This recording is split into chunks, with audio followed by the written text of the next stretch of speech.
Hello everyone, ইংলিশের আরেকটি গুরুত্বপূর্ণ ক্লাসে আপনাদের আবার ওয়েলকাম করছি। আজকের ক্লাসে আমরা ওয়েল, ফর, ডিউরিং এই তিনটি ওয়ার্ডের সঠিক ব্যবহার শিখব। আশা করি আজকের ক্লাসটি করার পরে আপনাদের এই তিনটি ওয়ার্ড নিয়ে আর কোনো সমস্যা থাকবে না। So enjoy the class. আমি প্রথমে যেটি দিয়েছি সেটি হলো যে ওয়েল। আমরা ওয়েলকে যখন বা যতক্ষণ অর্থে ব্যবহার করে থাকি, একটি কাজ চলাকালীন আরেকটি কাজ। তাহলে যখন বা যতক্ষণ যখন বোঝাবে তখন হলো যে আমরা ওয়েল ওয়ার্ডটা ব্যবহার করব। এটা হলো যে structure, well plus subject plus verb. আমি অনেকগুলো এক্সাম্পল দিয়েছি, তাহলে মনে রাখবেন ওয়েলের পরে হলো যে সাবজেক্ট হয়, তারপর কি হয়, ভার্ব হয়। যেমন প্রথমে যেটি এক্সাম্পল দিয়েছি, well I was sleeping, it started to rain. আমি যখন ঘুমাচ্ছিলাম তখন বৃষ্টি শুরু হয়। তাহলে ওয়েলের পরে কি হয়েছে, সাবজেক্ট হয়েছে, তারপর হলো যে ভার্ব হয়েছে, তারপর কি এই যে একটি কাজ চলতেছিল, এই যে আমি ঘুমাচ্ছিলাম তখন কি আরেকটি কাজ শুরু হয়েছে, ইট স্টার্টেড টু রেইন। তারপর don't talk well I am teaching, don't talk well I am teaching. আমি পড়ানোর সময় কথা বলো না। যখন আমি একটি কাজ করি তখন কি আরেকটি কাজ, এই যে আই অ্যাম টিচিং, এটা হলো যে কাজ, এই যে ডোন্ট টক আরেকটি কাজ না করা। তাহলে হুয়েলের পরে কি হয়েছে, এই যে সাবজেক্ট হয়েছে, তারপর কি হয়েছে, ভার্ব হয়েছে। তারপর she listened to music well doing homework. তাহলে এই যে হোমওয়ার্ক করার সময় হলো যে সে গান শুনছিল, একটি কাজ করার সময় কি অ্যাট দ্য সেম টাইম কি করে আরেকটা কাজ করে। তাহলে ওয়েলের পরে কি হয়, ওয়েলের পরে হলো যে সাবজেক্ট হতে পারে, তারপর কি হতে পারে, ভার্ব হতে পারে। আশা করি বুঝতে পেরেছেন। যখন বা যতক্ষণ অর্থ হলো যে আমরা ওয়েল ওয়ার্ডটা ব্যবহার করব।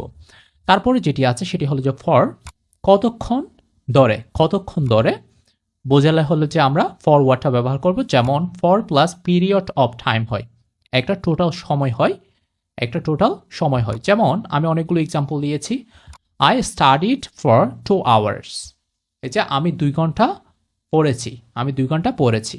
তারপর he lived there for 5 years, সে সেখানে 5 বছর ছিল। সে সেখানে কয় বছর ছিল, 5 বছর ছিল। এই যে টোটাল একটা সময় বোঝাচ্ছে, period of time, 5 years, 2 hours, এগুলো। তারপর উই ওয়েটেড ফর 30 মিনিটস, এই যে আমরা 30 মিনিট অপেক্ষা করেছি। কমন কিছু এক্সপ্রেশন আছে, যেমন for 10 minutes, for 2 hours, for a week, তারপর হলো যে ফর আ মান্থ, তারপর হলো যে ফর আ লং টাইম। আমরা হলো যে এই যে এক্সপ্রেশনগুলো আছে এগুলো ইউজ করি, এগুলো দিই, মানুষের সাথে কথা বলি, ব্যবহার করি।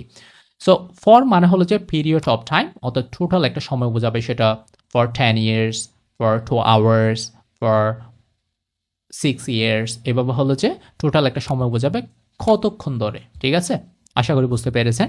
তারপর যেটি আছে সেটি হলো যে ডিউরিং, কোনো নির্দিষ্ট সময়ের মধ্যে, কোনো নির্দিষ্ট সময়ের মধ্যে বোঝাতে হলো যে আমরা ডিউরিং ওয়ার্ডটা ব্যবহার করব।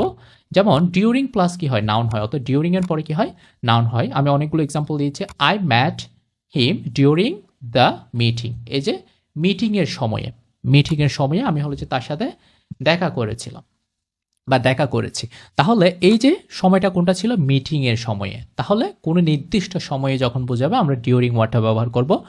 Don't use your phone during the exam, এই যে পরীক্ষার সময়ে, পরীক্ষার সময়ে don't use your phone during the exam. তারপর it rained during the night, এই যে নির্দিষ্ট একটা সময়ে, রাতের সময়ে। ঠিক আছে, তাহলে এই যে নির্দিষ্ট সময়ের মধ্যে যখন বোঝাই বা নির্দিষ্ট সময়ে যখন বোঝাই, আমরা হলো যে কি ব্যবহার করতে পারি, আমরা হলো যে ডিউরিং ওয়ার্ডটা ব্যবহার করতে পারি। এখানে হলো যে আমি কিছু এক্সাম্পল দিয়েছি, আমি হলো যে কম্পেয়ার করেছি কিছু বিষয়। যেমন I slept during I was studying, এটা হলো যে রং ওয়ার্ড। এই যে দেখেন দুইটা হলো যে বিপরীত বিষয়। যেমন আই স্লেপ্ট, আমি হলো যে ঘুমাচ্ছিলাম, ওয়েল আই ওয়াজ স্টাডিং, যখন হলো যে আমি পড়াশোনা করছিলাম। তারপর এই যে আই স্টাডিড ডিউরিং 2 আওয়ার্স, এটা রং। এই যে আই স্টাডিড ফর 2 আওয়ার্স, একটা টোটাল সময়। ঠিক আছে, পিরিয়ড অফ টাইম।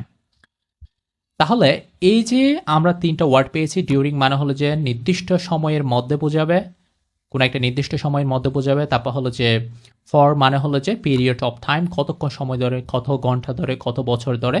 তারপর হলো যে well plus subject plus verb হবে, অর্থাৎ যখন বা যতক্ষণ একটি কাজ চলাকালীন আরেকটি কাজ। আশা করি আজকের ক্লাসটি আপনারা বুঝতে পেরেছেন। আমি চেষ্টা করেছি এই 3টি কনফিউজিং ওয়ার্ডের সঠিক ব্যাখ্যা দেওয়ার জন্য। পরবর্তীতে নতুন কোনো ক্লাস নিয়ে আবারও দেখা হবে। ততক্ষণ পর্যন্ত ভালো থাকবেন, সুস্থ থাকবেন। আসসালামু আলাইকুম।